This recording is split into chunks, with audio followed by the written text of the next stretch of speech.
صدیق اور فاطمہ کی شادی کو 10 سال ہو چکے تھے، مگر ابھی تک وہ اولاد جیسی نعمت سے محروم تھے۔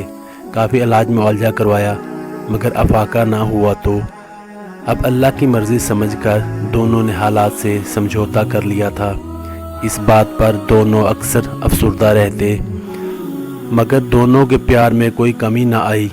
صدیق ایک نیک اور ایماندار بندہ تھا جو محنت مزدوری کر کے اپنے گھر کا خرچہ چلا رہا تھا۔ اگرچہ صدیق کو مزدوری زیادہ تو نہیں ملتی تھی مگر چونکہ فاطمہ ایک سمجھدار اور قناعت پسند عورت تھی، لہٰذا وہ گھر کے معاملات کو سمجھداری سے چلا رہی تھی۔ اس نے کبھی بھی صدیق سے کسی چیز کی فرمائش نہ کی اور نہ کبھی تنگ دستی کا ذکر کرتی، مگر فاطمہ جلد امیر ہونے کے خواب ضرور دیکھتی اور اللہ سے ہر دم حالات کی بہتری کی دعا کرتی رہتی۔ ایک دن صدیق گھر سے نکلا، تھوڑی دور گیا تھا کہ دیکھا ایک بوڑھا آدمی گلی کے کنارے بیٹھا۔ بوڑھے آدمی نے صدیق کو دیکھ کر پانی مانگا۔ صدیق نے دکان سے گلاس میں پانی بھر کر اس بوڑھے کو پلا دیا۔ بوڑھے آدمی نے پانی پینے کے بعد اس کا شکریہ ادا کیا اور اس کو ڈھیروں دعائیں دیں۔ چند دن بعد جب صدیق کام سے واپس گھر آ رہا تھا تو راستے میں اسے ایک بیگ ملا۔ پہلے تو وہ اس کو نظر انداز کر کے آگے بڑھنے لگا مگر پھر سوچ کر کہ ابھی اس کی ذمہ داری ہے، ادھر ادھر دیکھا، جب کوئی نظر نہ آیا تو بیگ اٹھا کر گھر آ گیا۔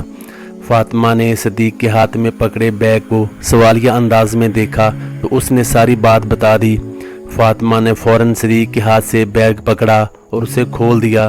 اندر نئے اور پرانے نوٹ ہی نوٹ تھے۔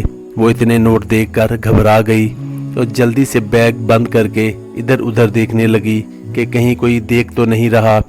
وہ تجسس اور خوشی کے ملے جلے تاثرات کے ساتھ صدیق کا چہرہ تکنے لگی، جیسے پوچھ رہی ہو کہ اب کیا کرنا ہے۔ صدیق اس کی دلی کیفیات سمجھ گیا اور فوراً بولا، ہمیں مالک کو تلاش کرنا ہے، یہ بیگ اس تک پہنچانا ہے، کیونکہ ہمارا دین امانت میں خیانت کو پسند نہیں کرتا اور دوسرے کے مال پر نظر رکھنا بھی ایک ناپسندیدہ فعل ہے۔ صدیق کی یہ بات سن کر فاطمہ بولی کہ وقتی طور پر شیطان نے مجھے بہکانے کی کوشش کی تھی، مگر اللہ کا شکر ہے کہ میں تمہاری بات سے ہوش میں آ گئی ہوں۔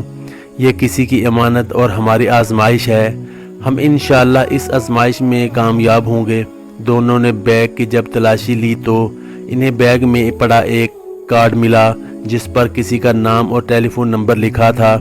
صدیق نے اس نمبر پر کال کر کے بات کی تو پتہ چلا کہ وہ شخص اس بیگ کا مالک تھا جو بیگ گم ہونے پر سخت پریشان تھا۔ تھوڑی دیر بعد ایک شخص بڑی سی گاڑی میں صدیق کے گھر پہنچا۔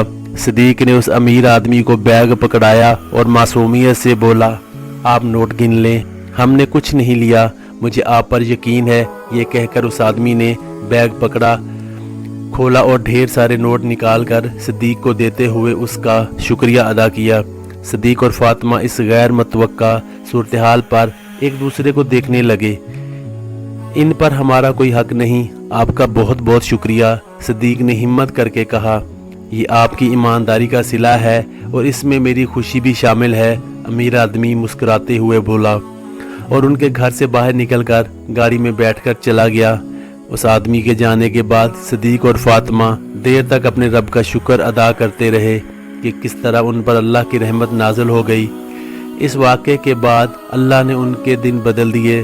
صدیق نے ایک دکان ڈال لی جس سے وہ دن دگنی اور رات چگنی ترقی کرنے لگا۔ اس کے بعد اللہ نے انہیں پیارا سا بیٹا عطا کیا۔ بے شک اللہ تعالیٰ سب کی سنتے ہیں۔